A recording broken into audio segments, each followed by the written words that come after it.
Today on CCX News, a grocery store closing. Why people in a Brooklyn Park neighborhood will soon need to find a new place to shop. Brooklyn Park will soon have one less grocery store. The Cub along West Broadway and Brooklyn Boulevard will close on November 16th, according to its parent company. As Delane Cleveland reports, the news comes as a surprise to customers.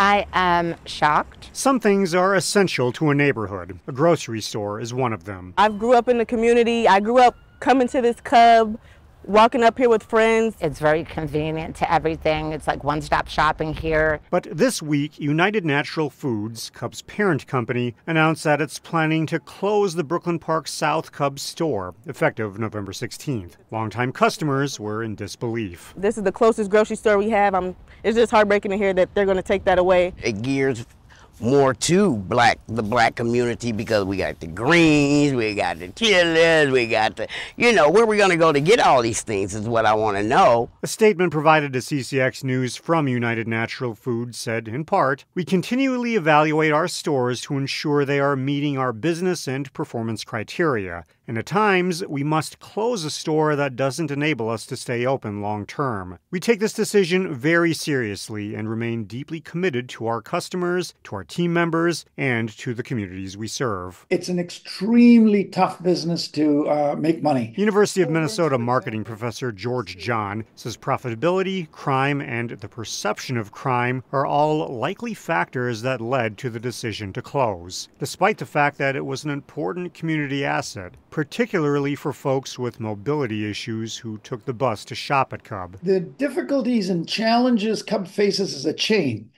puts a greater spotlight on the profitability of individual stores. So they're not going to tolerate a weaker store location just for the sake of having it in their portfolio. In the end, the longtime customers are bracing for the impact. The community did it to ourselves by stealing and not taking care of the Cub, but we didn't deserve to get the tub taken away from us. In Brooklyn Park, Delane Cleveland, CCX News. Sources at Cub told CCX News that the store employs more than 100 people, some of whom are homeless.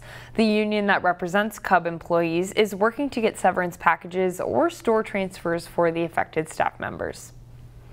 We're also learning more about a house fire that claimed the life of a Maple Grove woman. The fire happened in the 10,600 block of Lancaster Lane North. Reporter Sarah Allen spoke with a neighbor who looked out for the victim. A late-night fire call for Maple Grove firefighters turned tragic. A woman had died as a result of the fire. Neighbors and property records identify the victim as Teresa Nichols, who was in her 70s. I'll just miss talking with her, I guess. Tom Fisher says he and his dad had been mowing Teresa's lawn. We cut the backyard, and then I cut the front yard. Every Monday for the past 2 months. And we just had a really nice conversation with her, and she was very friendly and always gave us water and stuff, and just very, very nice. When they saw her on Monday, Fisher says she was not in good health. My dad and her were talking by my dad's truck over here, and she fell down, and then my dad called the paramedics and stuff because he thought something was wrong. Fisher says they released her from the hospital on Wednesday. The fire happened later that day. For Fisher, the loss of his neighbor brought tears to his eyes. I guess just her spirit. I guess she was really happy and just very funny and had a lot of stories. I'll just miss just the company that my dad and I could provide for her for the 2 or 3 hours that we were here once a week. In Maple Grove, Sarah Allen, CCX News. The cause of the fire is still under investigation, though firefighters say it began in the kitchen. The Minnesota State Patrol is investigating a crash that sent a Brooklyn Park police officer and 2 others to the hospital. The crash happened before 2 in the morning Thursday near Regent and 76th Avenues. The State Patrol says the officer had his lights and siren on when he collided with another vehicle. A man and woman in that other vehicle were both from Brooklyn Park. The State Patrol said the injuries to the officer and the 2 in the other vehicle are not life-threatening. Brooklyn Park police say the officer was responding to assist other officers with a fight call when the accident occurred.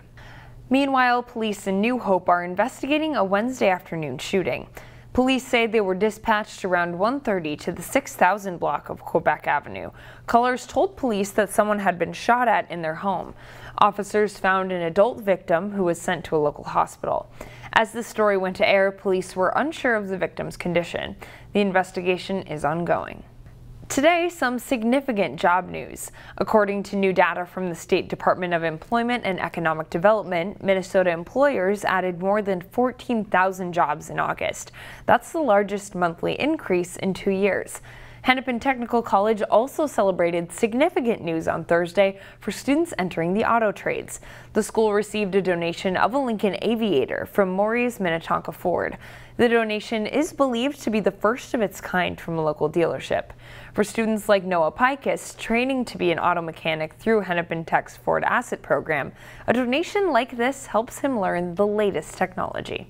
It gives us a better experience on how to diagnose vehicles, and we get to have more hands-on experiences with cars in school so that when we have the same exact car come into us at Maury's Ford or any other Maury's dealership, gives us better understanding on how to take the vehicle apart in a better and timely manner. And the workforce need is extremely high. Every student, every graduate who wants a job has a job in the industry. If they show up on time, they work hard, and they pay attention when they're in school to get the skills that they need.